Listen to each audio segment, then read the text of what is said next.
15 soldados, 20 soldados, não estavam tão equipados assim quanto estão agora, e simplesmente foram pedir para nós sairmos da rua. Aí eu perguntei, bom, qual lei que impõe o protesto de sair da rua? De não estar na rua, aliás. Não tem lei que baseie isso, é um protesto pacífico, tranquilamente, com cartazes, palavras de ordem, cobrando direitos básicos para toda a população, não somente para o Rio de Janeiro. Aí o sargento, o comandante, não recordo, veio reclamar conosco, falando poucas e boas. Resumindo, paramos de discutir, choque e manifestantes, nos distanciamos deles, demos uns 20 metros deles mais ou menos, começou a ver uma bombinha para cima da gente, a famosa bomba de gás, que arde, que é uma beleza, e esse é o protetor, para tentar. Nos distanciamos bastante, a bomba veio, começamos a dispersar, que eram poucas pessoas, não tinha como aglomerar muito, não tinha como manter resistência. Seguramos, fomos andando, correndo, mais bomba, muita bomba para cima de nós.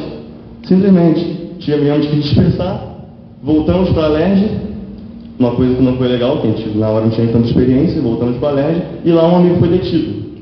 Detido que eu digo, um policial pegou, inventou história, jogou no blazer sem ter o porquê, né? Aliás, aí o cara estava parado na calçada, não estava na rua, calçada. Foi entrando no blazer, do blazer eu perguntei, por favor, qual é a DP que ele vai? Qual o departamento de polícia que ele vai? Não posso falar, não vou falar. Falei, bom, isso você só tem que falar, tem que informar. Tem que informar, eu sou servidor público. Eu sou um civil, quero só informação. Estou na calçada, apenas pedindo uma informação. Negou-se, foi o que levou para a DP. Qual DP eu não sei. Um advogado, que eu não recordo o nome, nos ajudou, porque nós contatamos ele, nos ajudou, chegou na DP, o advogado simplesmente chegou, falou com o delegado, trocou lá a ideia dele, de advogado e delegado, conversou, passou umas 4 horas, se não foi mais, e liberou o rapaz. Eu pergunto, tem necessidade disso? Por que isso? É para mostrar o quê? Botar medo na população? Dar porrada, desculpa o termo? Prender? Ameaçar de morte? Não tem necessidade de fazer um negócio desse, até porque ele é um filho, ele é um pai também. Ele em casa tem uma mãe, tem um filho, tem uma irmã, tem uma prima, tia, família, amigos que são a favores ou contra a profissão dele, não sei. E simplesmente eu me pergunto até hoje o porquê que a polícia faz isso, por que existe a profissão polícia militar. Entro em outro mérito, não vou me aprofundar nisso.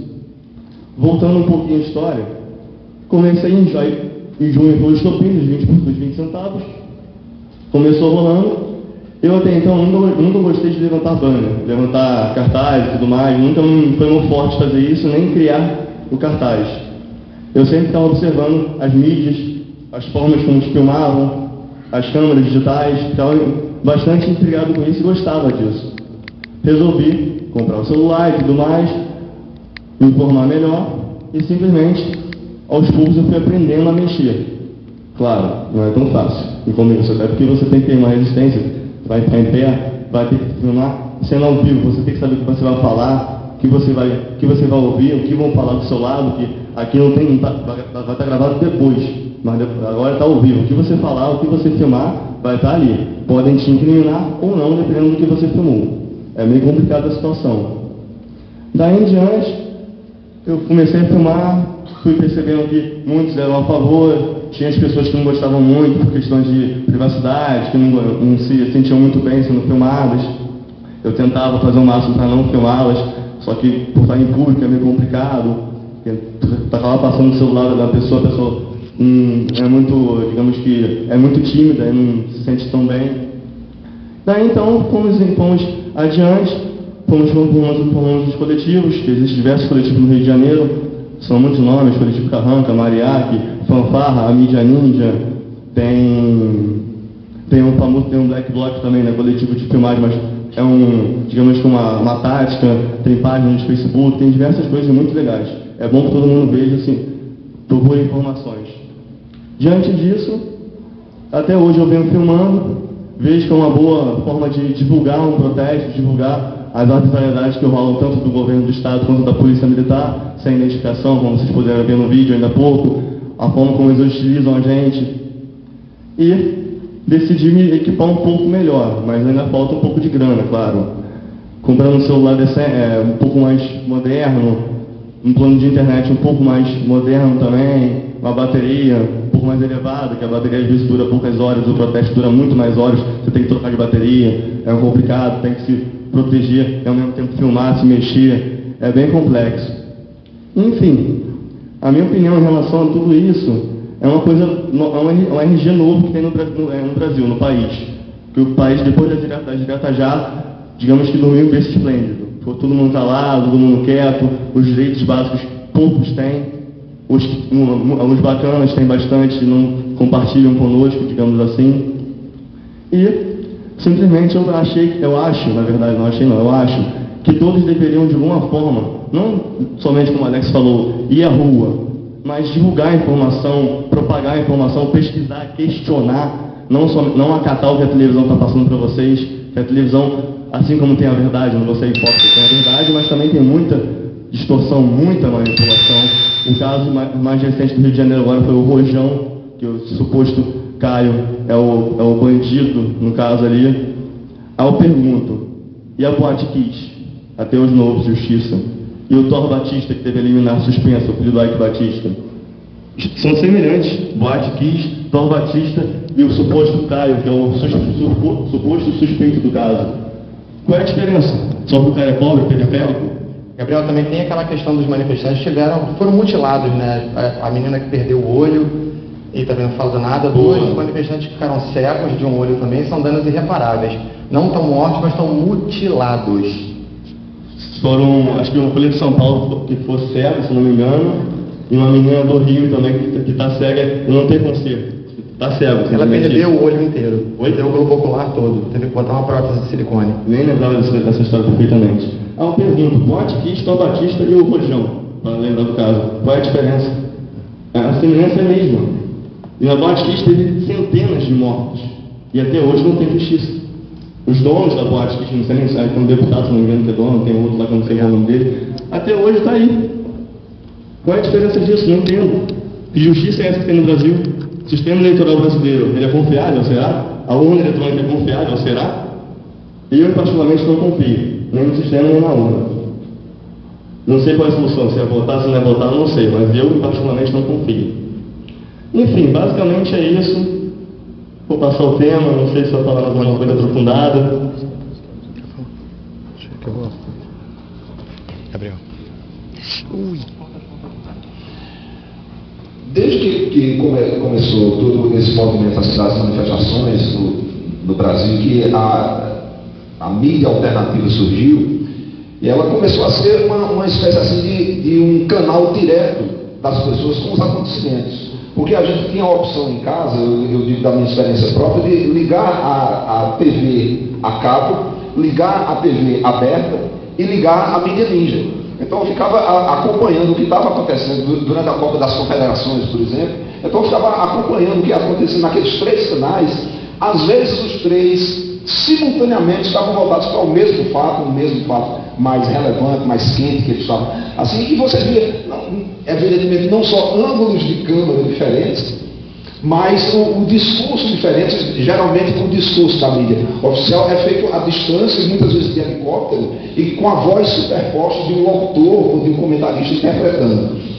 E a mídia ninja é aquele negócio, uma ideia na cabeça e uma câmera na mão, no meio da multidão, levando queda, virando para o céu, virando para o chão, correndo, o repórter arquejando, e isso dava para a gente uma sensação de participação muito maior.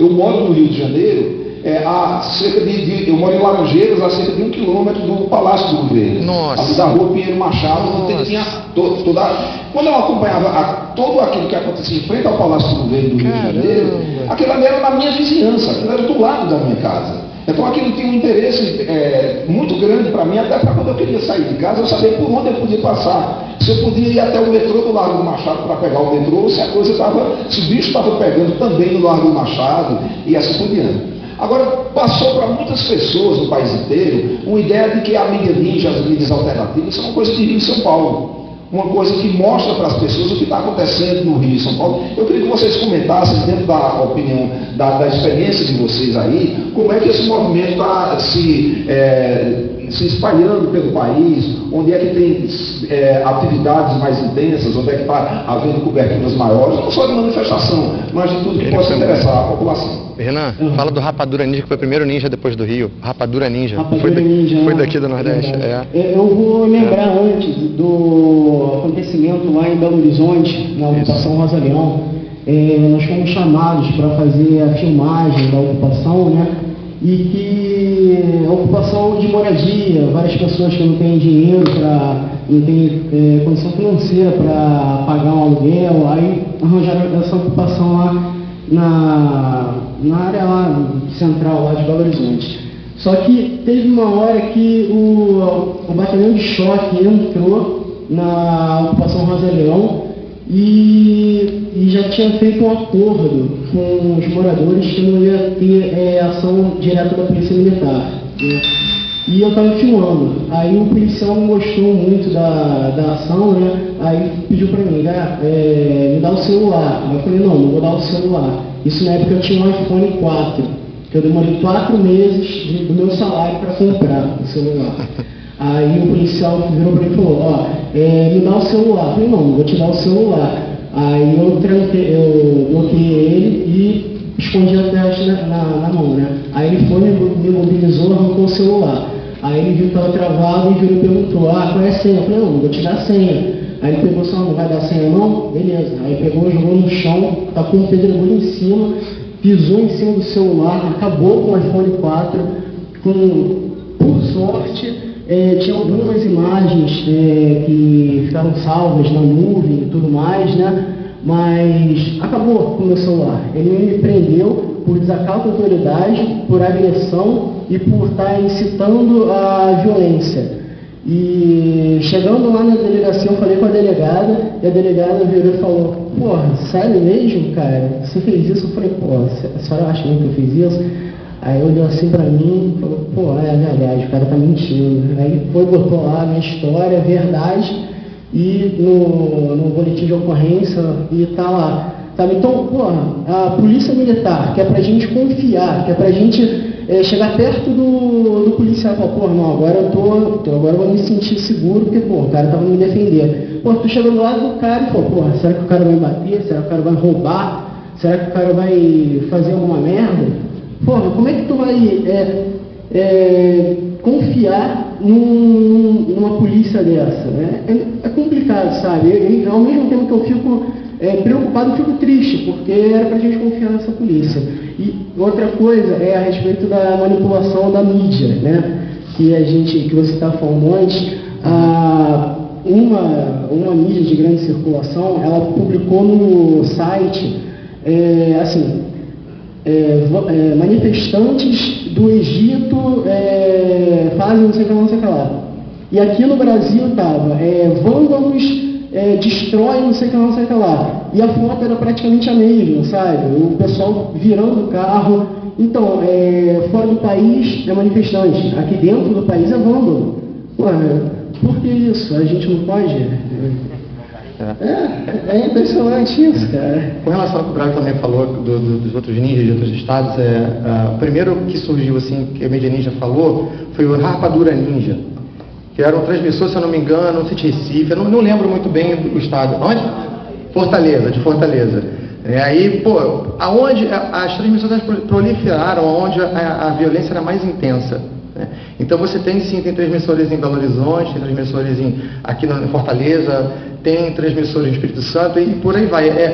No caso, onde a violência é mais intensa. Se ela se intensificar, de repente, hoje no Sul, vão começar a surgir mais transmissores do Sul. E até porque a audiência das mídias livres ela é muito maior nos momentos de conflito. Você consegue, o Renan no começo teve até 17 mil espectadores na sua transmissão. E quando surgiram mais coletivos, as pessoas transmitindo, hoje você consegue entre 1.500, um transmissor assim bastante conhecido e tal, 1.500, 2.000, entre 1.500 e 2.000 transmissores. Então, acho que um grande proliferador de transmissores aí são protestos intensos e violência intensa. Como no Rio e São Paulo, isso tem sido assim, uma constante, né? A agressão tem sido muito maior e proporcional à reação da população, os transmissores têm se concentrado nessa área. Mas assim, eles continuam sendo... E, inclusive, tem pessoas, transmissores que vêm de outros estados transmitir aqui. A gente já teve uma transmissora de Minas Gerais, que acompanhou as ocupações. São Paulo também já veio aqui no Rio. Desculpa, lá no Rio. Posso só um negócio? Mandar um abraço aí pro Tenente Guilherme, que destruiu meu celular. Com certeza ele está assistindo a gente, tá? Um beijo pra você, tá, cara? Tô esperando o iPhone, tá? Beleza. Essa é a mídia livre, né? O que a mídia corporativa não faria, a gente faz, né? Então vai um beijinho no ombro do Renan aí pro carinha. Aproveitando outro gancho aqui do que o Braulio estava falando em relação à imparcialidade, né? Porque sempre essas mídias, esses coletivos midiáticos civis, assim, né? Que é um fenômeno muito recente, né? 2, 3, 10 anos no máximo, não sei especialista nisso.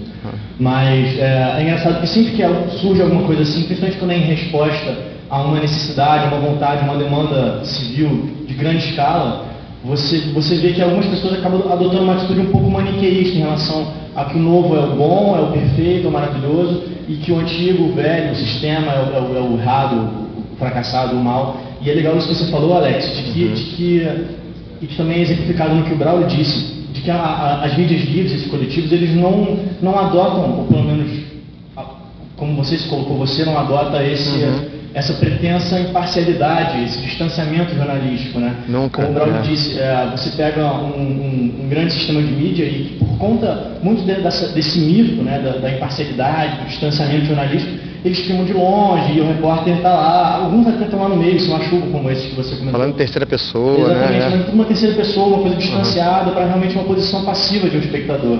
Então, contrário a esse passivismo, assim, eu acredito que em grande parte seja de origem bem intencionada, de ter um distanciamento, de apresentar as coisas de longe, de apresentar, sabe, imparcialmente, o que é uma impossibilidade. Contra esse passivismo, essa mídia é uma mídia ativista, no sentido de que é uma mídia que se coloca ativamente dentro do protesto, é uma mídia que ela não se isenta de participar das próprias manifestações e que se coloca, como você falou, o grande valor desses coletivos midiáticos não é exatamente uma suposta imparcialidade que eles alcancem, mas justamente que eles abranjam múltiplas parcialidades e quanto mais partes a gente consegue ver, como o Grau estava dizendo que ele vê um monte de coisa, o bolo está coçando o dedo. O negócio é o seguinte, um celular de R$1.500 e uma câmera de vídeo de $100.000. Por isso que ele tem que ficar longe. É isso. Mas olha a bola.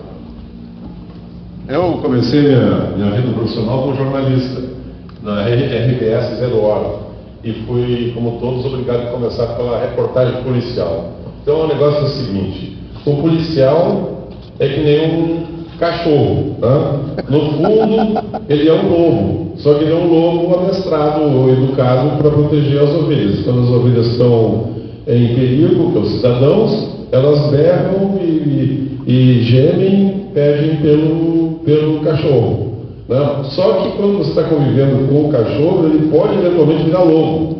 Então, pela minha um ano e meio de experiência com policiais e com marginais de toda espécie, tive dentro de todos os presídios do Rio Grande do Sul, a única diferença entre os dois é que não tem carteirinha e outro não. E segundo o coronel do Pentágono, que tem um livro muito interessante que todos viram ler, que chama-se O Custo de se Aprender a Matar em Sociedade e em Guerra. Tá? Então ele afirma o seguinte, pela própria ele é coronel psicólogo do Pentágono. 10% de qualquer força armada é composto de serial killers. Esses fazem o serviço sujo, eles gostam de bater, de matar, e isso está no ser humano. Os outros vão atrás. Tá? Então, não tem como você ter uma polícia confiável. Eu aconselho não confiar nunca na polícia, porque ele é apenas um cachorro amestrado. Se você levar ele para a parede, ele vai reagir nem louco. Isso aí, bola. Eu queria só pegar um gancho do... E lá na 0 Hora, sobre a imparcialidade, ele havia uma lista, em 72 isso era ditadura, mas havia uma lista na parede dos assuntos e empresas que nós não poderíamos escrever, porque não era do interesse da empresa proprietária do jornal. Então, os meios de comunicação são todos parciais, porque eles são sempre sujeitos a a uma venda de banca, que é o que realmente, no fim das contas, é o que determina a ideologia deles de publicação. Lá na sala do Boni ele tinha todos os canais ligados e o Ibope instantâneo. O Faustão tem na frente dele um monitor com o Ibope instantâneo. Se o sujeito está dando Ibope, ele estende a entrevista. Se o sujeito está caindo, ele corta o cara, entendeu? Então, esperar da mídia corporativa, de grande escala, que eles sejam parciais e depois é o seguinte, você escreve alguma coisa, você reporta algo, um repórter, por exemplo, como eu fui, cansei da minha matéria ser travada no editor-chefe e no diretor da redação. Isso aí é normal, é muito difícil você realmente, numa estrutura de mídia de grande porte, você conseguir alguma imparcialidade. Porque só queria falar uma coisa em relação a... Só um minutinho. Em relação a isso, o Braulio falou que havia mídia livre para ver como é que estava o metrô e tudo mais, e a capacidade de interação do manifestante, do cidadão com a mídia livre é muito grande, porque vocês não vão ver aqui, mas eu estou transmitindo e tem um chat aqui.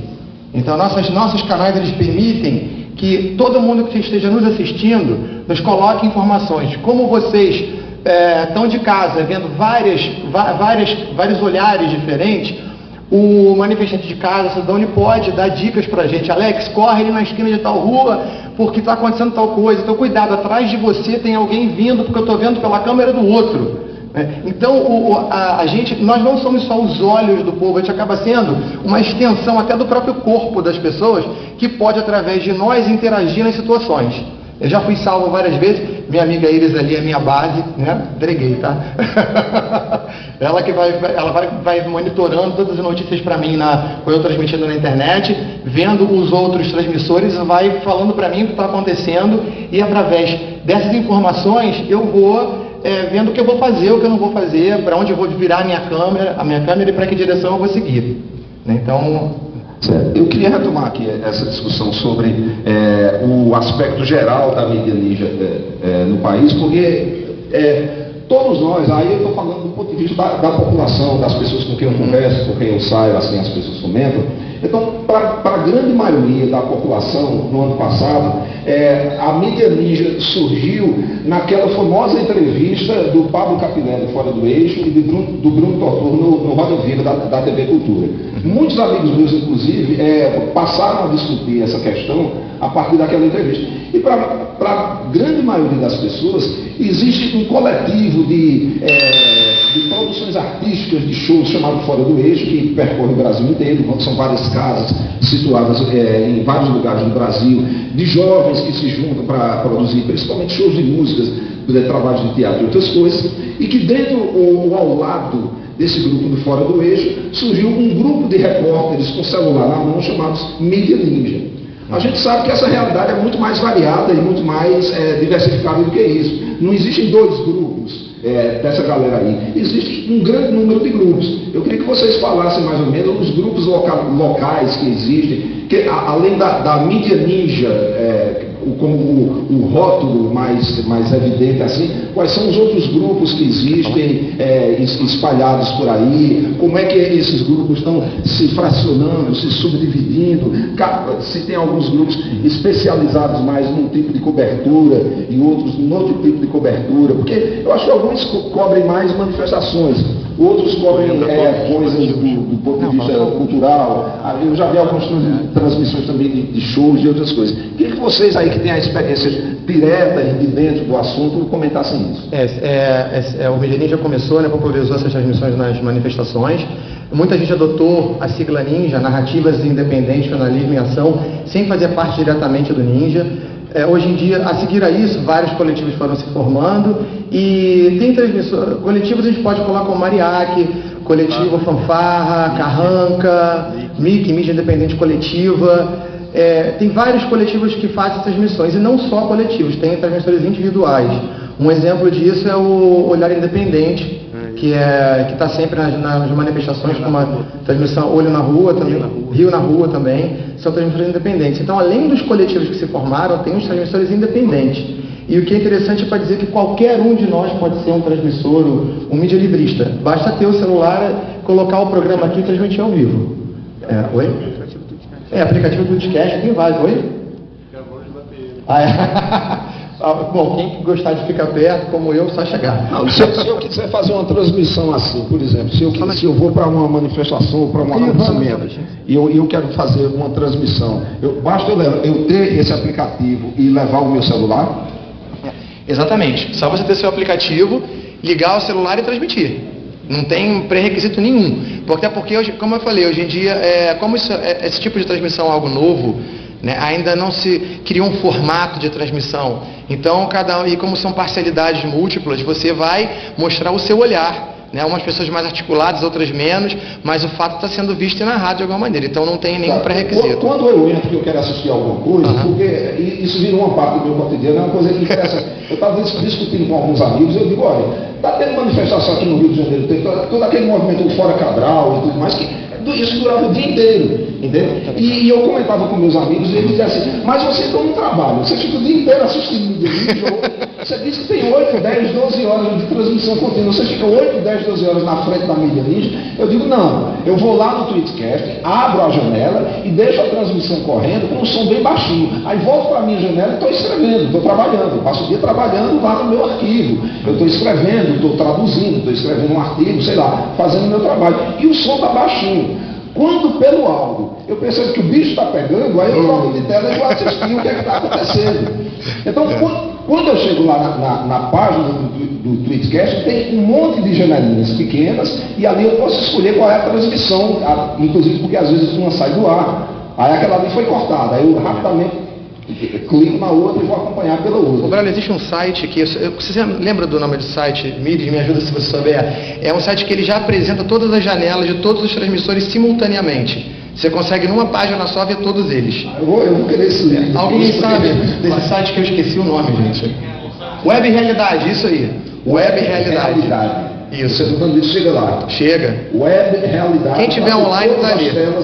E se eu quiser transmitir, eu vou aparecer lá também. Se você direcionar o seu endereço para a Web Realidade, ele vai colocar lá. Ele coloca a minha tela também. Coloca.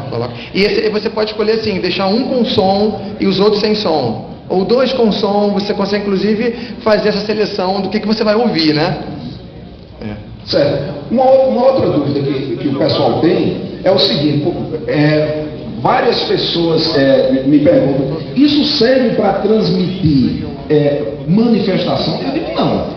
Uma câmera não é criada para fotografar uma coisa específica, a não ser talvez uma câmera submarina ou coisa desse tipo. Qualquer câmera vai filmar o fotografar o que está diante dela. Então, se vocês levam para as manifestações, é porque as manifestações são um momento quente que está acontecendo no país daquele jeito. Eu queria saber se existe, assim, por exemplo, suponhamos que, aí vou dizer do meu ponto de vista, os Rolling Stones vêm cantar no Brasil. Tem a possibilidade de eu ter, assim, 200 câmeras transmitindo um show? Tem, se tiverem tantas pessoas transmitindo lá dentro, você tem. Agora, eu não sei até que ponto o evento vai permitir essa transmissão, né? Mas quem tiver com o celular ali, o pessoal costuma fazer isso, até porque o Fora do Eixo fazia muito isso, transmitia os shows de música. Começou essa coisa de transmissão ao vivo, eles começaram a transmitir os shows de música. Né? E quando surgiu as revoltas da rua, foi só redirecionar esse tipo de transmissão, né? Porque digamos que eu estou lá no Rio de Janeiro. Agora eu fico sabendo que hoje à noite a banda Cabroeira vai tocar aqui, são meus amigos, e eu digo, tem 2 anos que eu não vejo um show da banda Cabroeira. Sei que eles estão tocando hoje de noite em Campina Grande. Eu gostaria, imagino que isso com todo mundo que gosta disso, saber que uma banda amiga está tocando no Mato Grosso, ou no Rio Grande do Sul, no Paraná, naquela noite, e eu gostaria de ter um canal onde eu pudesse ligar e dizer, mesmo que com um áudio precário, mesmo que com uma imagem precária, ali não é para você ter a fruição total do show, como se você estivesse lá no show. É simplesmente para você saber como está rolando, qual foi o repertório que a banda tocou, como foi a reação do público e tudo mais. Existe isso é uma coisa que está rolando? Olha, existe porque assim, as mídias livres elas não funcionam em grupo, elas funcionam em rede. Então você não necessariamente precisa estar fazendo parte do mesmo grupo para transmitir alguma coisa. Uma transmissão leva a outra. Então um fã da Cabroeira que esteja lá, esteja com muita vontade de partilhar esse momento com todas as pessoas que gostam, que são fãs também, né, ele vai transmitir. Então, se você tem essa vontade, contata um amigo seu, aonde essa banda for tocar, fala assim, vai lá e transmite pra gente. Ou então procura nos sites ou fanpage dessa banda, que pode ser que tenha alguém que divulgue ali uma transmissão. Agora sim, a Livre hoje ela transmite qualquer evento, eventos culturais, inclusive, às vezes a gente liga a nossa transmissão em casa, apontando o celular para a parede e enche o chat de pessoas conversando conosco. Isso até funciona a nível pessoal. A minha amiga... Oi, Mazinho. Sobre esse aplicativo? O aplicativo que a gente usa mais é do Twitchcasting. Twitchcasting.live. Não, Twitchcast Live. Twitchcasting Live. Ao pé da letra, Twitchcasting Live. Twitchcasting Live. Esse é o melhor aplicativo porque ele tem a transmissão mais longa. E quanto mais horas você fica transmitindo, mais a sua transmissão se prolonga. Os outros aplicativos, eles caem com pouco tempo de transmissão. Twitchcasting Live é o melhor. E para o celular ele tem dois aplicativos, esse que eu estou usando de transmissão e tem o Viewer, que é um ícone verdinho, o Twitchcasting Viewer, que é onde você vai poder ver as transmissões. Ele é especificamente para isso. Aí você tem lá uma lista que você pode ver quem está na hora e adicionar seus favoritos. Quem tiver online seus favoritos vai estar com uma tarjinha amarela, é só você clicar que vai ver a transmissão. Um outro questão que as pessoas fazem muito aqui, eu estou trazendo para os meninos aqui, perguntas que as pessoas me fazem, que quando eu sei responder, respondo, quando não sei, eu passo adentro, estou passando adentro para vocês, que é o seguinte, alguém me perguntou uma vez, e esse negócio de mídia só existe aqui no Brasil? Só existe esse tipo de transmissão aqui? Se eu quiser saber o que está acontecendo numa manifestação, digamos agora, na Síria, ou em Istambul, ou na Ucrânia, ou outros lugares onde o bicho está pegando, existem canais onde a gente pode acessar e saber, e ver câmeras na rua, na Ucrânia de hoje, por exemplo? Tem, só não lembro. Qualquer parte do mundo, qualquer lugar tem isso.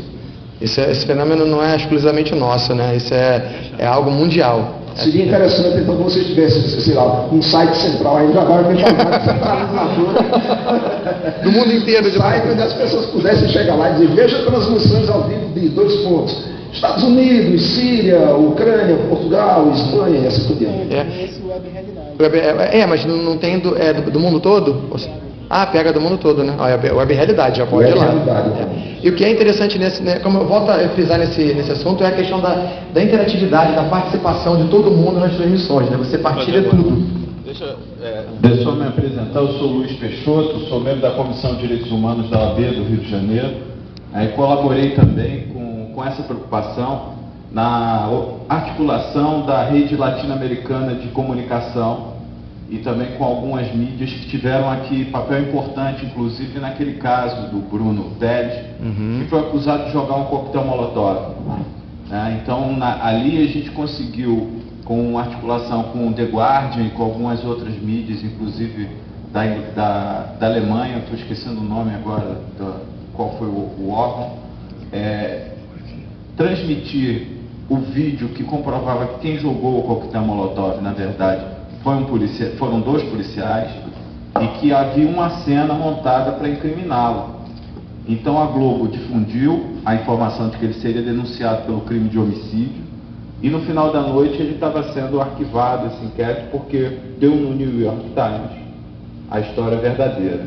Então a gente percebeu naquele momento que a mesma atitude que tomava o Brasil em relação aos crimes acontecidos durante a época da ditadura, com as comissões da verdade, a gente poderia criar uma comissão da verdade do presente e registrar aquilo que estava acontecendo. Com a crença de que, se você não consegue construir um mundo justo, pelo menos a gente pode tirar o véu da injustiça e acreditando no homem que as coisas podem mudar.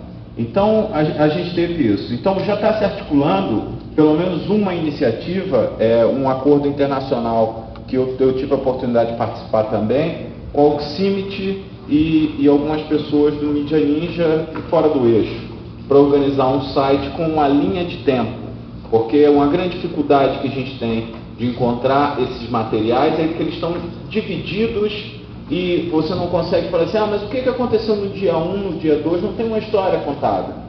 Então a primeira coisa é reunir esse material em algum lugar. Eu comecei a fazer isso na minha atividade, porque eu precisava saber quem foi ferido no dia 1, quem foi preso no dia 2, quantos foram soltos, e para ter ideia, a gente teve anulados mais de 500 inquéritos e autos de prisão em flagrante, porque eram forjados, né, e eu vou poder falar disso depois. Enfim, a gente tinha que reunir. Então isso já está acontecendo, né? Leva aproximadamente 30 dias para implementar, mas daqui a pouco vai estar no ar, né? Então a gente pode depois trocar uma informação. E assim, uma grande prova de que isso acontece no mundo todo é que o monitoramento para evitar que as pessoas desaparecessem no Rio de Janeiro era feito numa mesa, exatamente como o senhor fazia na sua casa escrevendo. Eu estava numa mesa com meus colegas da OAB, com vários canais abertos, e a gente tinha 30 minutos entre o que acontecia e a notícia que era dada na televisão. E a gente começou a perceber que a notícia que era dada na televisão era muito diferente. Era uma edição de imagens e já tinha uma interpretação, uma história contada. E aí esse pessoal começou a falar assim, bom, olha só, eu posso contar o fato, cada um tem sua opinião, mas o fato, aquilo que a gente viu, é muito difícil da gente depois contradizer. E aí a polícia tomou algumas outras medidas, né? Uma delas foi transformar todos os policiais em mascarados, né? Mas enfim, eu só queria trazer essa informação de que já está sendo feito acordos internacionais para unir. Por exemplo, a questão da Venezuela. A gente sabe eu sei o que está acontecendo na Ucrânia. Afinal de contas, eles são terroristas, são de direita, são de esquerda, o problema da Rússia e tal. Então a gente precisa saber, né? E eles falam russo e ucraniano, e como é que o repórter faz? Primeiro tem uma tradução para a imprensa inglesa e depois do inglês para o português, e a gente fica com uma informação de terceira mão. Enfim, então isso tudo é um risco muito grande a que haja uma manipulação, quando na verdade todo mundo tem o direito humano e fundamental também a saber qual é a informação, qual é a verdade, de tomar parte na decisão dos governos. É isso, obrigado. Isso é muito importante porque nós temos consciência hoje de que todas essas câmaras que estão espalhadas aí pelo Brasil inteiro, pelo mundo inteiro, são olhos da sociedade voltados para o que está acontecendo, voltados para esses fatos. Ele citou aqui o caso do Bruno, o rapaz que foi acusado de jogar um coquetel molotov lá na rua Pinheiro Machado, em frente ao Palácio do Governo Estadual.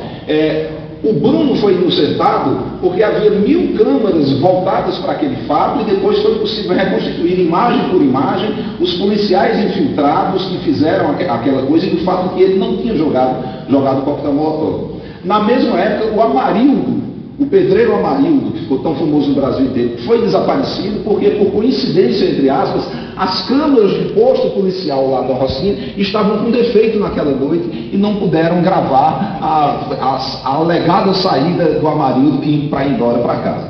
Então, quando as câmeras não funcionam, você não pode conferir nada, você não pode provar nada, e você não tem argumento factual para discutir com o outro lado. Quando existem câmeras ligadas, a câmera, por mais parcial que seja, por mais direcionada que seja, ela está registrando o fato. Então, quanto mais câmeras nós tivermos, maior segurança a gente tem, porque olhares diferentes, ou seja, o olhar coletivo, o olhar social, esteve voltado para aquele fato, não foi um olhar único, centralizado, uma opinião centralizadora que comanda todos.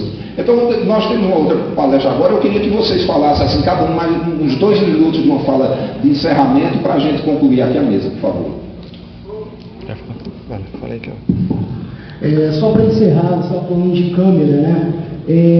Na Polícia Militar do Rio de Janeiro, entrou uma lei, tem uma lei lá no Rio, que a viatura da Polícia Civil, da Polícia Militar, tem que ter uma câmera no teto e uma câmera... Nos Estados Unidos. Exatamente, como nos Estados Unidos. Uma câmera no teto, virada para fora, para frente, e uma câmera interna, virada para o rosto do policial, dos 2 policiais.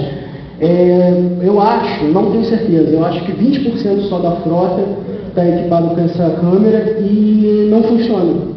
Então, e já está valendo na lei. Imagina se tivesse essa câmera funcionando na época do Amarildo. Então, é uma coisa assim que facilitaria bastante. Né? Quem vigia os vigilantes, né? Exatamente. Fala, Gabriel. Fala, final. Bom, eu queria dizer o seguinte, tornar a falar para vocês que a gente que está transmitindo, a gente não está transmitindo sozinho, nós somos um pedaço de vocês que estão ali, então assistam tudo que vocês puderem de mídia livre, participem, interfiram no nosso olhar, passem informação, manifestem-se aqui, tudo que vocês... Quando eu estava guiando as minhas transmissões, eu falava, pessoal, olha só, eu estou aqui, essa manifestação com 1.500 pessoas, tem um acréscimo de vocês que estão aqui, então olha só, que se quiserem cantar e gritar palavras já, escrevam no chat, em caixa alta, porque vai ficar registrado aqui a participação de vocês nessa manifestação. Então, o registro escrito do chat, ele vai ampliar muito o contingente de pessoas que estão naquele lugar e vai marcar a participação do povo em toda a manifestação política. Então, assistam a mídia livre. E aqui eu não estou fazendo campanha de promovendo o meu canal, não, são todos os canais.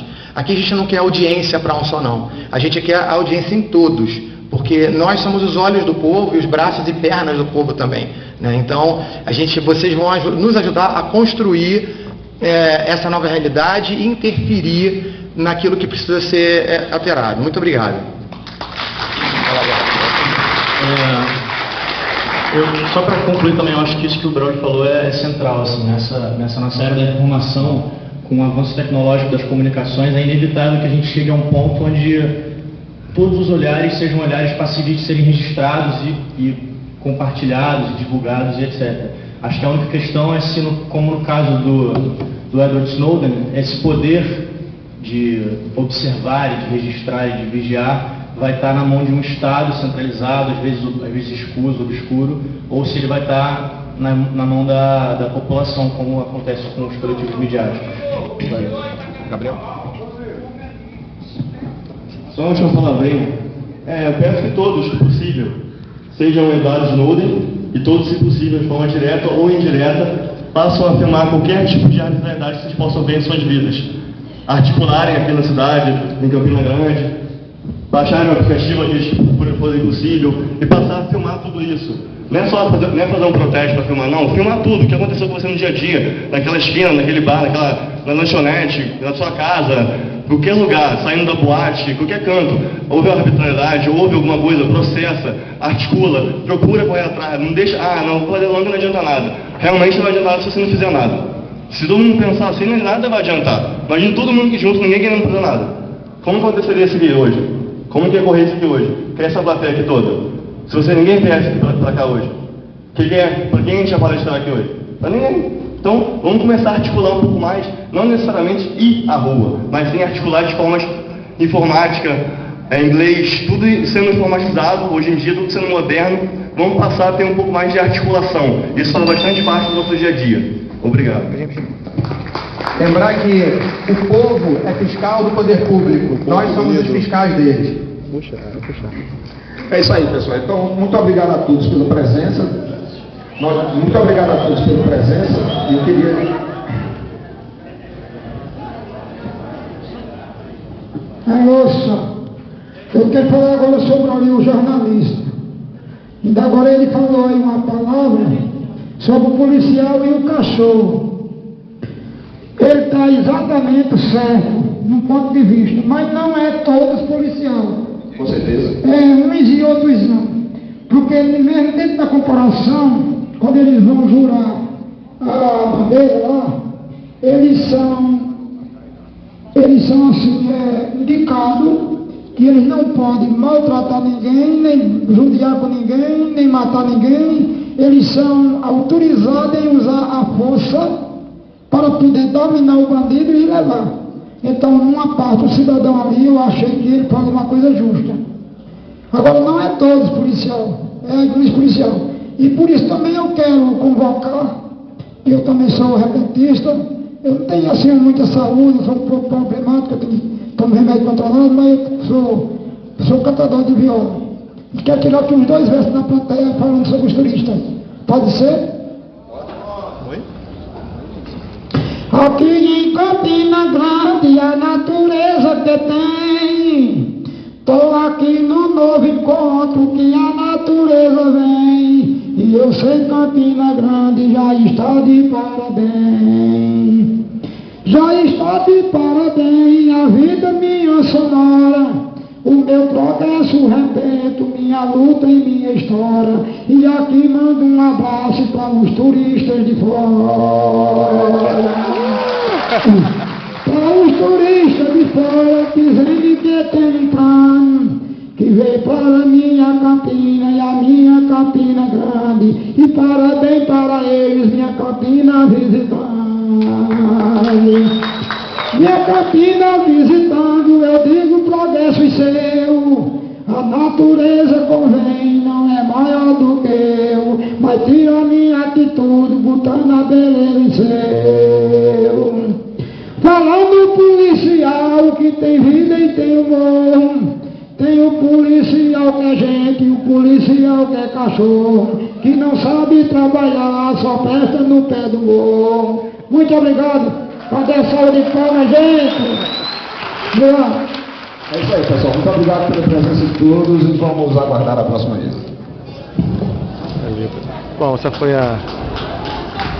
o debate, mídia livre e ativismo aqui em Campina Grande. O pessoal está ficando por aqui, daqui a pouco vão transmitir o ato ecumênico. Beijo e um abraço para todos. E realmente traz uma novidade de informação de uma forma que pelo desejo dele. Então, primeiro, eu vou chamar o Alexandre Teixeira, após vocês ouviram esse vídeo todo, enfrentando o Rio de Janeiro. Alexandre Teixeira, por favor. Boa tarde. Estamos aqui Gabriel Moreira, da Operação 23º Encontro da Nova Consciência na mesa de mídia e ativismo, transmitindo aqui para todos vocês. Quer ver Renan Passados, aqui camisa, um cara que eu conheço desde que nasceu, Gabriel Falcão, ator, e o meu amigo Braulio Tavares, que vai coordenar a mesa.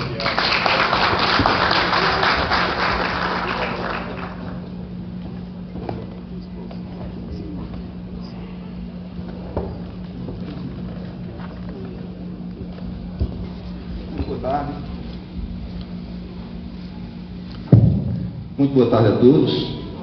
Nós estamos começando mais uma mesa aqui do 23º Encontro para a Nova Consciência. Desta vez o nosso tema vai ser sobre a nova imprensa, como algumas pessoas estão chamando, as mídias alternativas, ou como eu já vi uma expressão muito interessante também, a pulverização da comunicação no Brasil. É uma maneira interessante de dizer. Isso tem surgido em vários contextos semelhantes, de certa forma é algo que surgiu dentro de um movimento cultural e que aos poucos foi se envolvendo a partir do ano passado com todas essas manifestações políticas de reivindicação popular. A gente está aqui no 23º Encontro da Nova Consciência para a mesa de mídia livre e ativismo em Campina Grande, na Paraíba. As mídias alternativas têm tido um papel muito importante de junho de 2013 até agora, o papel de questionar o comportamento das autoridades, principalmente da polícia, que tem se tornado cada vez mais a gente vai colocar a luz agora aqui. Violento, muitas vezes autoritário e extrapolando os seus limites. O que nos dá uma reflexão interessante sobre o Brasil de ontem e o Brasil de hoje. Nós temos aqui no Salão do SESC a exposição sobre o grupo do Mão Branca, coordenada pelo jornalista Ronaldo Leite, que era um grupo de extermínio de bandidos que existia aqui na Paraíba durante os anos 80. Esse grupo foi denunciado pela imprensa, foi julgado, a maior parte dos seus integrantes foram condenados, e eles eram, nos anos 80, aqui na Paraíba, eu, por ser de Campina Grande, acompanhei de perto esse movimento, eles eram mais ou menos os representantes daquela teoria de que bandido bom é bandido morto. Essa discussão está aí fora e ela nos dá uma reflexão. Vamos tentar colocar um pouquinho mais de luz aqui, pessoal. Tem voltado muito, eu moro no Rio de Janeiro e está voltando muito lá no Rio essa filosofia também de que bandido bom é bandido morto, e quando você defende uma pessoa que está sendo pode estar passando aqui os bastidores, eu vou falar com o pessoal para colocar a luz. Eu vou fazer isso acompanhando toda a transmissão, tá? Estou chegando aqui no camarim. Opa! Você tem como colocar mais luz ali na frente? Mais luz? É para ali na plateia para poder transmitir, está muito escura a transmissão. Quem não gostar das leis do país tem que nomear representantes para que essas leis sejam mudadas. Está aqui no backstage. Com o desejo da sociedade. Isso já foi feito dezenas de vezes no Brasil. Mudamos leis inúmeras vezes, temos leis antiquíssimas, antiquadas e superadas no Brasil, leis que estão aí sem vigia há mais de 30, 40, 50 anos, e tudo tem que ser feito pelo caminho da lei. Não é só o Estado que tem que vigiar a sociedade tem que vigiar o Estado. E esse movimento das mídias independentes que tem surgido é uma forma aliada às novas tecnologias de comunicação que tem aparecido, da sociedade voltar os seus olhos para o Estado. Nós estamos criando uma espécie assim de Big Brother ao contrário, já que todos os nossos passos são vigiados, já que todas as nossas informações estão sendo registradas aí por todos os meios eletrônicos, bancários, de fichamento do cidadão que existe, então vamos nós também reverter esse processo, vamos virar milhares, milhões de olhos para o comportamento do Estado, para o comportamento dos diferentes órgãos do Estado, dos políticos, da polícia e de tudo mais, e vamos acender a luz no Brasil inteiro, vamos deixar tudo às claras no Brasil inteiro. Então, essa rapaziada jovem que está aqui ao meu lado, está representando todo esse movimento, que é um movimento que pode ter, eventualmente, como qualquer movimento, os seus excessos, os seus equívocos, as suas hesitações, isso é uma coisa natural, mas é um movimento que eu considero saudável e importantíssimo para o Brasil no futuro. Então, vamos começar logo. Aqui o Gabriel Falcão, aqui ao meu lado, vai ler um documento e depois vocês vão falando aí pela ordem e vocês podem combinar também a ordem que vocês acham melhor. Aqui eu estou simplesmente para facilitar, eu sou o grande facilitador para o trabalho de vocês. Então, Gabriel Falcão, por favor. Gabriel vai ler a carta do Snowden. Vamos ver agora. Olá, boa tarde. Em primeiro lugar, eu estou aqui mais na qualidade de um curioso e de um interessado no assunto do que propriamente de um ativista, como são os meus outros três colegas, dá para ver que eles estão com a câmera para mim. Então, mas ao mesmo tempo, eu queria trazer uma questão que, vendo até esse vídeo do Alex aqui, pode parecer que não é violenta, que não é um tipo de violência tão explícita quanto essa, mas que é uma violência muito cruel, assim, também, que é uma violência da invasão de privacidade por parte dos governos e das agências de espionagem, especialmente dos países anglofônicos. Para quem não sabe, Edward Snowden foi um agente, um administrador de sistemas da Agência Nacional de Segurança dos Estados Unidos. E ele, no ano passado, entregou a jornalistas do jornal The Guardian e alguns outros jornais documentos que revelaram, documentos confidenciais acima do top secret, que revelaram um esquema de espionagem dos cidadãos assim, absurdo. E ele enviou uma carta aberta ao povo do Brasil, datada do dia 17 de dezembro de 2013, e essa carta que eu queria ler brevemente, antes da gente começar a debater aqui mais individualmente. 6 meses atrás, emergi das sombras da Agência Nacional de Segurança do ZEUA, a NSA, para me posicionar diante da câmera de um jornalista. Compartilhei com o mundo provas de que alguns governos estão montando um sistema de vigilância mundial para rastrear secretamente como vivemos, com quem conversamos e o que dizemos. Fui para diante daquela câmera de olhos abertos, com a consciência de que a decisão custaria minha família e meu lar, e colocaria minha vida em risco. O que me motivava era a ideia de que os cidadãos do mundo merecem entender o sistema dentro do qual vivem. Meu maior medo era que ninguém desse ouvidos ao meu aviso, e nunca antes eu fiquei tão feliz por ter estado tão equivocado. A reação em certos países vem sendo especialmente inspiradora para mim, e o Brasil é um deles, sem dúvida. Na NSA, eu testemunhei com preocupação crescente a vigilância de populações inteiras, sem que houvesse qualquer suspeita de ato criminoso. E essa vigilância ameaça se tornar o maior desafio aos direitos humanos de nossos tempos. A NSA e outras agências de espionagem nos dizem que, pelo bem da nossa própria segurança, em nome da segurança de Dilma, em nome da segurança da Petrobras, revogaram o nosso direito à privacidade e invadiram as nossas vidas. E fizeram isso sem pedir a permissão da população de qualquer país, nem mesmo delas. Hoje, se você carrega um celular em São Paulo, a NSA pode rastrear onde você se encontra. E ela faz. Ela faz isso 5 bilhões de vezes por dia com pessoas no mundo inteiro. Quando uma pessoa em Florianópolis visita um site na internet, a NSA mantém um registro de quando isso aconteceu e do que você fez naquele site. Se uma mãe em Porto Alegre telefona seu filho para lhe desejar sorte no vestibular, a NSA pode guardar o registro da ligação por 5 anos ou mais. A agência chega a guardar registros de quem tem um caso extraconjugal ou de quem visita sites de pornografia, para o caso de precisarem sujar a reputação dos seus alvos. Senadores dos Estados Unidos nos dizem que o Brasil não deveria se preocupar, porque isso não é vigilância, isso é coleta de dados. Dizem que isso é feito para manter as pessoas em segurança. Eles estão enganados. Existe uma diferença enorme entre programas legais, espionagem legítima, atuação policial legítima, em que indivíduos são vigiados com base em suspeitas razoáveis, individualizadas, e esses programas de vigilância em massa para a formação de uma rede de informações que colocam populações inteiras sob vigilância onipresente e salvam cópias de tudo para sempre. Esses programas nunca foram motivados pela luta contra o terrorismo. São motivados por espionagem econômica, controle social e manipulação diplomática. São motivados pela busca de poder. Muitos senadores brasileiros concordam e pediram minha ajuda com sua investigação sobre a suspeita de crimes cometidos contra cidadãos brasileiros. Eu expressei a minha disposição de auxiliar, quando isso for apropriado e legal. Mas, infelizmente, o governo dos Estados Unidos da América vem trabalhando arduamente para limitar minha capacidade de fazê-lo, chegando ao ponto de obrigar o avião presidencial de Evo Morales a pousar, para me impedir de viajar à América Latina. Até que um país com sede de asilo político permanente, o governo dos Estados Unidos vai continuar a interferir com minha capacidade de falar. 6 meses atrás, eu revelei que a NSA queria ouvir o mundo inteiro. Agora o mundo inteiro está ouvindo de volta. E também falando. E a NSA não gosta do que está ouvindo. A cultura de vigilância mundial indiscriminada, que foi exposta a debates políticos e investigações reais em todos os continentes, está desabando.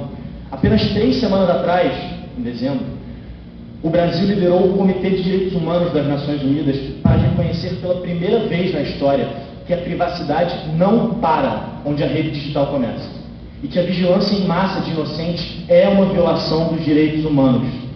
A maré virou e finalmente podemos visualizar um futuro em que possamos desfrutar de segurança sem sacrificar nossa privacidade. Os nossos direitos não podem ser limitados por uma organização secreta e autoridades americanas nunca deveriam decidir sobre as liberdades dos cidadãos brasileiros. Mesmo os defensores da vigilância de massa, aqueles que talvez não estejam convencidos de que as tecnologias de vigilância ultrapassaram perigosamente os controles democráticos, hoje concordam que, em democracias, a vigilância do público tem que ser debatida pelo público. Meu ato de consciência começou com uma declaração. Não quero viver em um mundo em que tudo o que digo, tudo o que faço, todos com quem falo, cada expressão de criatividade, de amor ou de amizade seja registrado. Não é algo que eu estou disposto a apoiar, não é algo que eu estou disposto a construir e não é algo sobre o qual eu estou disposto a viver.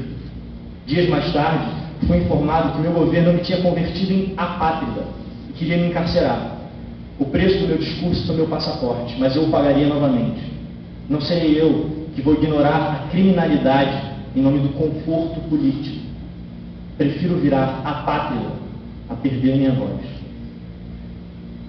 Se o Brasil ouvir apenas uma coisa de mim, que seja o seguinte: quando todos nos unirmos contra as injustiças e em defesa da privacidade e dos direitos humanos básicos, poderemos nos defender até dos mais poderosos dos sistemas. É isso.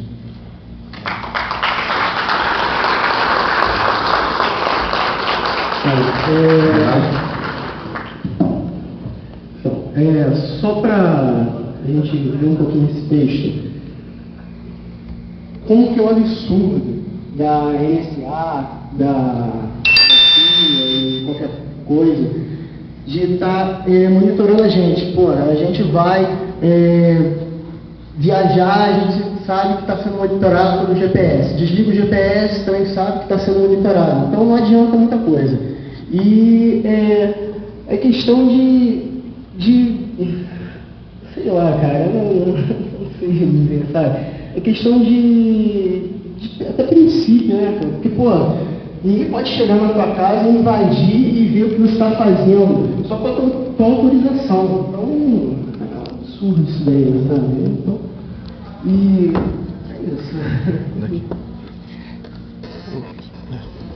Bom, realmente essa questão da invasão da privacidade, da monitoração da gente, quer dizer, essa reação da população, ela justamente é contra isso, porque você vê hoje os governos, o povo está na rua por quê? Está insatisfeito, porque não é ouvido. Toda vez que o povo quer falar, ele é reprimido. Aí é interessante, os governos monitoram cada passo nosso, mas não nos dão expressão, né? Só que, por mais que eles sejam nossos governantes e nossos representantes que não nos representam, né, eles só estão ali porque foram colocados por nós. Então, cabe agora à massa, ao povo, reagir a isso.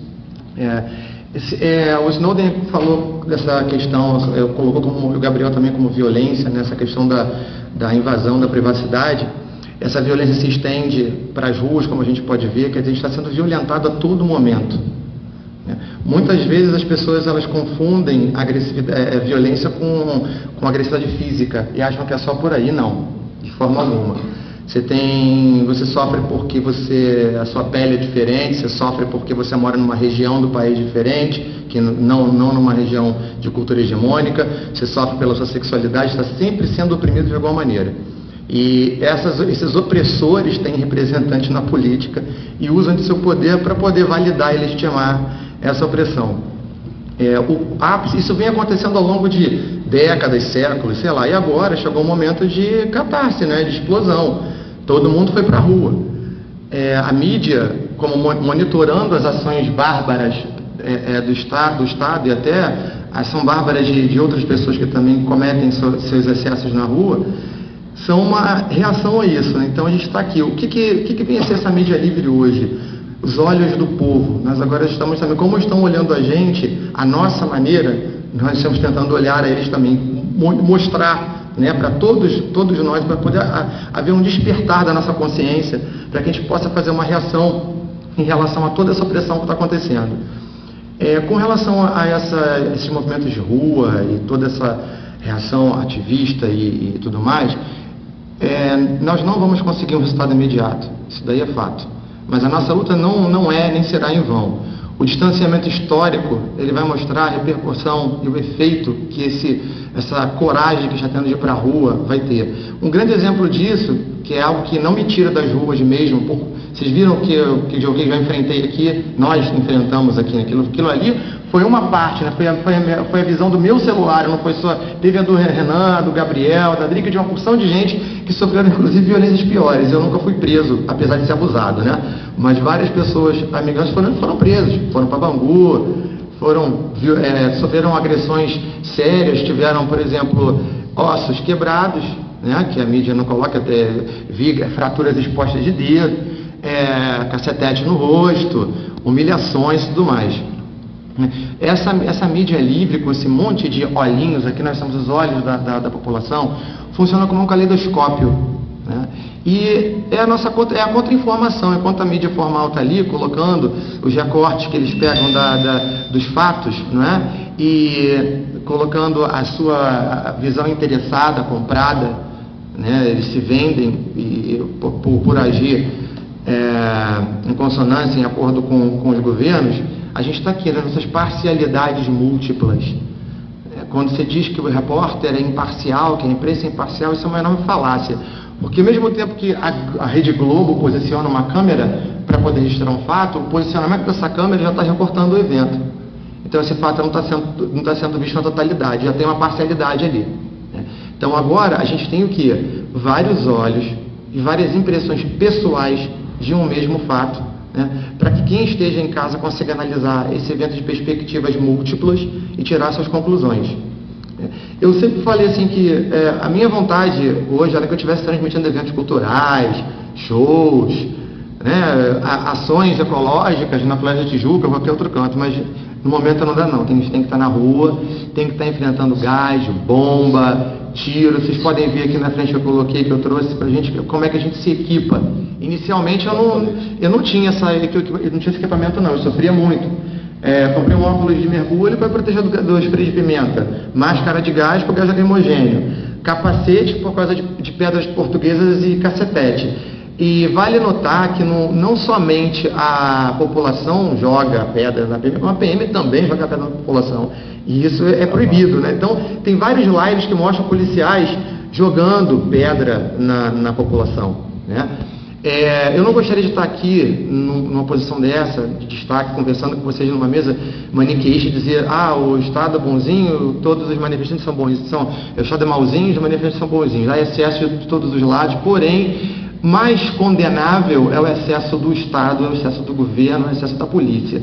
Se policiais eles passam por um treinamento que tem que resistir à provocação, que tem que resistir a extremos, eles têm que estar preparados para poder lidar com a população. A gente não está numa guerra. Então por que você vai equipar um policial com uma armadura? Literalmente o que chama de Robocop hoje é armadura. Quando a gente sai na rua você vê policiais com distorcedor de voz.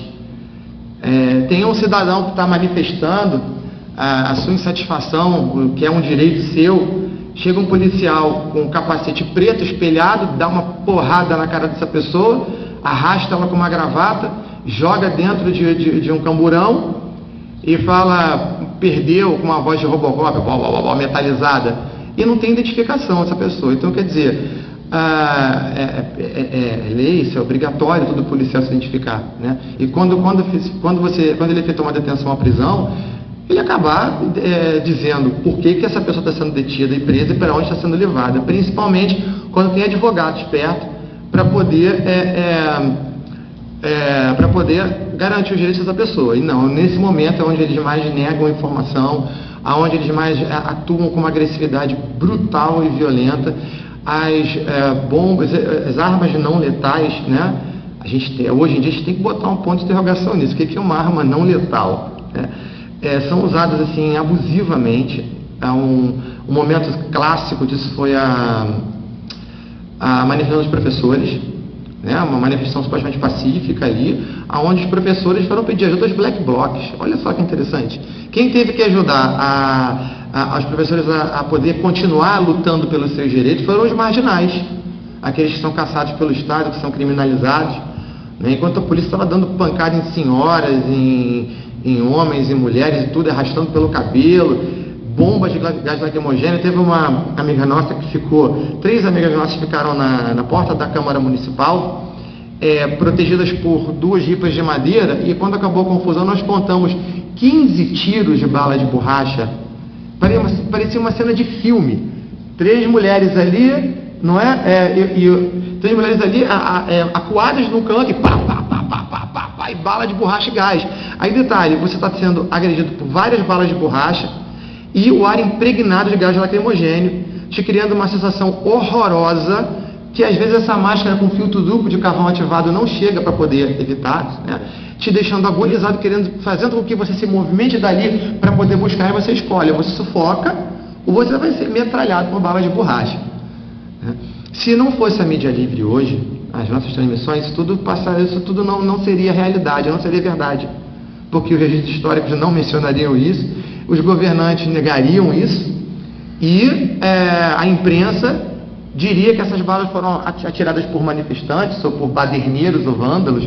E eu digo hoje em dia, eu sou vândalo, eu sou Alexander Lepeletier, o vândalo. Por quê? Somos dos vândalos, que se você pegar o significado da palavra, essa palavra se esvaziou de sentido, totalmente. Hoje em dia, o quê? Que o vândalo é aquele que destrói, que depende. Vandalismo é crime, inclusive, né? Um crime previsto no Código Penal. Hoje em dia, quem quer defender o seu direito é vândalo. Quem arrebenta, quem bate, quem acaba saindo muito mais armado, destroçando a população, é a polícia. Então, quer dizer, eu sou vândalo mesmo, cara, porque hoje em dia essa palavra ganha um outro sentido, né? Então é isso, assim, nessa questão da mídia livre, nós hoje temos aqui um passo para a democratização da comunicação. Nós vamos à contra-informação, a gente está aqui para questionar tudo aquilo que é dito pela grande mídia e dar voz ao povo, porque hoje a grande mídia não é a voz do povo, mesmo. Até mesmo quando há uma entrevista na rua, que você pega um transeunte, pede uma informação, isso é editado dentro de uma emissora, e você vai colocar ali o que você quer. Quantas pessoas não tiveram já seu discurso alterado? Eu posso dizer aqui que uma revista de grande circulação me entrevistou eu não vou dizer o nome dessa revista, mas vocês já vão saber quem é, né? Então, nesse caso que teve uma grande repercussão na mídia, usaram 3 palavras de 2 horas de entrevista e o resto foi tudo distorcido para poder induzir as pessoas a entenderem o que essa revista queria. Então, hoje a grande mídia perde essa credibilidade e esse questionamento, mesmo nós da mídia livre, a gente está aqui, a nossa narrativa não é questionável, de forma alguma. Nós somos parcialidades múltiplas. Então, quando eu estou transmitindo um fato, eu estou transmitindo dentro da minha visão. Eu estou colocando ali o meu sentimento, eu estou colocando a minha impressão do fato, porque um transmissor de mídia livre, ele não está passivo à situação, ele é ativo dentro dela. Ele está transmitindo a sua interação com a situação. Então, quer dizer, olhei o Alex, vou ver o Renan, olhei o Renan, vou ver o Gabriel, e vou ver outros transmissores, e a partir daí você vai montar do que você está vendo de vários canais múltiplos de informação, a sua opinião quanto àquilo que está acontecendo. Agora, interessante é como você percebe o padrão, né, de similaridade entre os discursos, entre as narrativas de todos que estão na rua, e uma discrepância enorme em relação ao que é narrado na grande mídia. Foi assim, revoltante chegar em casa de um ato, arrebentado, porque um ato no Rio não são 2 horinhas, são 8, 9 horas. A gente tem que ter bateria pra caramba, bateria externa, que é outro recurso que a gente tem, para poder ampliar. Aqui vocês podem ver, o Renato trouxe aqui, que a gente amplia muito a capacidade de operação do celular. O seu braço em pé, aqui todo dormente já, você já com dor e tudo quanto é que na hora você não sente não, bum, pá, pá, corre pra cá, pega pra lá, vem pra ali, aí você tá no gás de adrenalina, você não sente nada, chega em casa, você tá moído, você não sente, e moído 2 vezes, porque você tá moído fisicamente, mentalmente e emocionalmente 3 vezes, você sai de lá arrasado. É muito triste você ver o Estado arrebentando com o seu povo, utilizando o seu contingente policial para poder coibir direitos de manifestação, calar a voz do povo, né? E o pessoal ali tentando fazer a resistência, lutando pra caramba. Realmente as manifestações, elas têm hoje um número de pessoas menor na rua? Tem. Acho que daqui a pouco essa rua vai encher de novo, porque a gente não vai calar, a gente vai continuar ali. Então acho que hoje em dia esse advento da mídia livre é algo assim muito precioso, poderoso, que está começando agora, está começando a ganhar forma agora. É uma nova estética jornalística, narrativa, né? Toda estética gera uma ética, então a gente está vendo que as transmissões vão ganhando gradualmente um formato, cada transmissor vai conseguindo amadurecer mais dentro da sua transmissão, melhorar o equipamento. Hoje você tem que ter um celular bom, você tem que ter uma internet boa. Falando em transmissão, outra coisa que o Estado costuma fazer também para poder prejudicar a mídia livre é que colocar bloqueadores de sinal nos lugares, onde você tem internet caindo toda hora ou sem nenhum sinal. Então, por que será que nossos sinais são bloqueados, né? É sinal que tem nós somos uma ameaça muito grande a qualquer tipo de manipulação de fatos e de realidade. Então, todo esforço que é feito para nos calar é válido, né? Um esforço calado e tudo mais. Essas manifestações, esses movimentos de rua são a ponta do iceberg. A gente realmente tem que entender isso numa perspectiva mais ampla, a coisa está pior. Então, assim, ao mesmo tempo que esse ato político de manifestação, de lotar as ruas, ele é válido, legítimo, a gente tem que estar lá, a micropolítica também, a ação individual, ela é essencial. E outra coisa que eu queria, só para encerrar essa primeira fala para vocês, é o seguinte: o ambiente digital, ele é também um ambiente de manifestação. Então, quando a gente fala assim, e você aí que é manifestante de poltrona, esse manifestante de poltrona não necessariamente não é o cara que não vai à rua, é o cara que fica olhando, vendo aquilo, achando aquilo, ai meu Deus, que coisa horrível, comenta com um coleguinha na esquina, aquilo fica por ali, não partilha, não se coloca dentro do ambiente digital. Agora, se vocês quiserem fortalecer o movimento popular e tudo mais, assistam os canais de mídia livre, compartilhem os posts dentro das redes sociais. Esse compartilhamento, essa pulverização de informação, ela é essencial para o fortalecimento da nossa luta para um Brasil, para um mundo melhor. Tá? Eu queria passar a palavra aqui para o Gabriel e a gente já volta a falar, tá bom? Obrigado.